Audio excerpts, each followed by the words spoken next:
को हिंदुस्तान कहते हैं, मोहब्बत के इसमें हिंदुस्तान कहते हैं। जो दुनिया में सुनाई दे उसे कहते हैं खामोशी, जो आंखों में दिखाई दे उसे तूफान कहते हैं। जो ये दीवार में सुराख है साहब, जो ये दीवार में सुराख है, चाइना, अमेरिका और पाकिस्तान साजिशों का हिस्सा है, मगर हम इसे अपने घर का रोशनदान कहते हैं, अपने घर का रोशनदान कहते हैं। सम्माननीय व्यासपीठ, आदरणीय मान्यवर और मेरे प्यारे सभी दोस्तों, सबसे पहले आप सभी को गणतंत्र दिवस के हार्दिक हार्दिक शुभेच्छा। नमस्ते, मेरा नाम कुलसुम असलम शेख है। मैं देश प्रेम और राष्ट्र निर्माण के उपलब्ध पर मैं मेरे कुछ विचार आप सभी साथ ताज़ा करना चाहूंगी।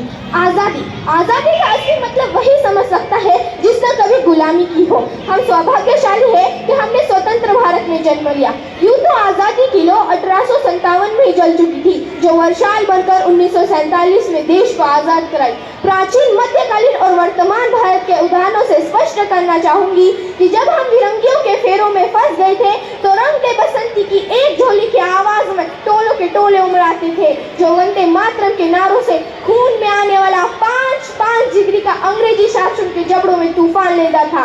लोग मर जाते थे, मिट जाते थे, फांसी चढ़ जाते थे, वो भी अपनी देशभक्ति साबित करते थे, क्योंकि ये उस दौर की देशभक्ति की कसौटी थी। उसके बाद 62, 65 और 71 की युद्धों में अपना सुहाग गवा देने वाली औरत